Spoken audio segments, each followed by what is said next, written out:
Hello. Hello on July 16th of 2025. For any of you who happened to watch my last video shot in, I'm going to guess early April, uh, I still have this daily or diary, and I've been keeping up every single day. Maybe I might skip a day, but the next morning I just do it. And so look, the top row's accomplished all the way from April 1st till today. Anyways, I was thinking about something, the saying, live and let live.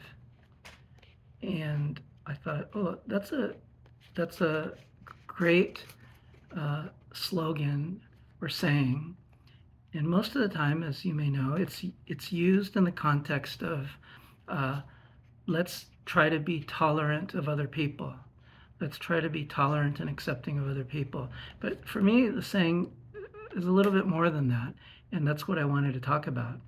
And this may span 2, 3, possibly 4, but I'm going to guess 3 videos. So I'm going to take my time through it. So again, the topic is the saying, live and let live. Or to shorten it, we could shorten that saying, or I'm going to argue that the saying can be shortened just to live. 4 letters, live. And that contains everything, in my opinion, of that saying. But before I go, I think, at least once a week I have an idea to shoot a video, but I don't because most of the time I'm not particularly interested in sitting down and shooting myself talking about something. But sometimes there's just a little twist or a little extra added nudge that makes me motivated. And the thing that motivates me today is probably the thing that you will find the least interesting, whoever you are. But so you're going to have to suffer it, or you can skip it because it's going to take up, I think, this first video. And that's a little bit of basic logic. I wanted to talk about basic mathematical logic, or just logic. Those of you with a math background will be bored by this. But I wanted to talk about a couple of things. The first is what we call equivalence. When we say that two things are equivalent, or statement A and statement B are equivalent, by the way, the symbol for equivalence is usually like this. A is equivalent to B. These 3 lines, like a triple equal sign. Some math people might know this as congruence, but congruence sometimes has a little squiggly line as the top line. But that's A is equivalent to B, and sometimes it's written like this: A is equivalent to B with a double arrow. That line doesn't have to be double. I don't know why I doubled it, but it's just basically a double arrow like this. And so what does it mean for something to be equivalent? It means that they're logically equivalent. So a simple example would be something like if statement A is, it is sunny today, and statement B is, it is not the case that it is not sunny today. Those would be logically equivalent because, yeah, or it doesn't matter if, let's say today's raining, but I make a statement of, it is sunny today.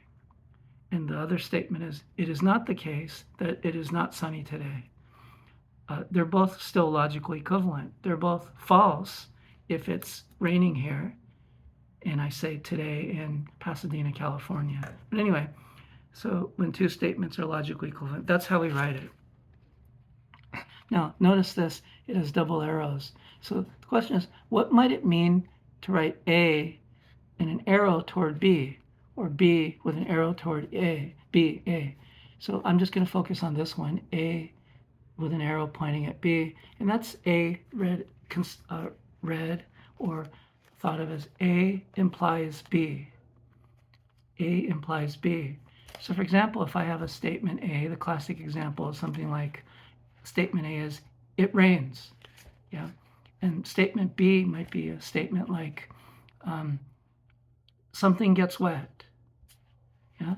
So if it rains, so A is it rains and B is something gets wet, then this implication is true, because we know that if it rains, something will get wet. Either the ground will get wet, or the top of my head will get wet, or the umbrella will get wet, or the rooftops will get wet. So that's an implication. If A is it rains and B is something gets wet, then A does imply B. But it's not the case with those two statements that B implies A, right? Just because something is wet doesn't mean that it's rained. For example, someone could have just used a garden hose to get the grass wet, but it didn't have to rain. So those are an example of A and B, where A implies B, but B doesn't imply A. So in logic, if we want to prove that two statements are equivalent, A is equivalent to B, notice the double arrow. All that we do is we have to show that A implies B and that B implies A. If both of these relationships hold, then we say that statement A and statement B are equivalent. Yeah, I hope that visually makes sense, that if we can show that this arrow is true and this arrow is true, then we can just combine it into a double arrow, and now we've established equivalence. And so that's the little bit of logic. But one additional thing, because it's going to come into play in an example, and this is more just for intellectual amusement, is if we put a little squiggly mark before a letter B, we say not B. So if it's just B, we just say B. But if we have this little squiggly line, that means not B, or the opposite of B. So this, what I've written here, says not B implies not A. Yeah. So notice here is A implies B. This is not B implies not A. Now this statement is referred to as the contrapositive. So if you take an original implication, switch the order, and then negate both. Yeah, so again, switch the order and then put a negation symbol, a not, N-O-T, or an undoing symbol, the opposite symbol in front of both. We've now formed what's called the contrapositive. And I don't have the time to go, I'm not going to tediously go through a truth table and so on in examples, but please take my word, you can Google it, that the contrapositive is logically equivalent to an original statement of A implies B. So if we want to show that A implies B, sometimes we can't directly show A implies B. But if we can show that not B implies not A, we've shown that A implies B.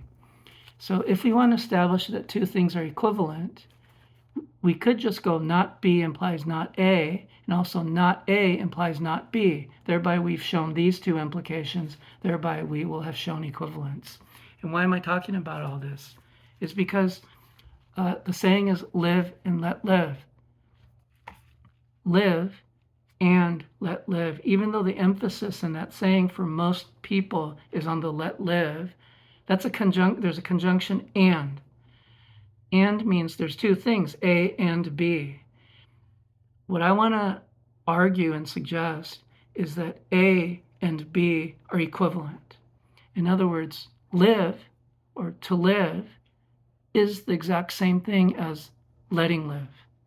That there's no distinction. And how I'm going to argue that and suggest that is by showing that living implies letting live, and letting live implies living. And that will be what the next video. I don't even know if there's going to be a third video. Yeah, there likely will be, because I'm going to tell a long story that some of you have likely heard. And just to keep you glued, it's going to be very not steamy, but very, what's the word here I'm thinking of? It's going to be a story that involves sex. All right, so that's where I'll stop this video.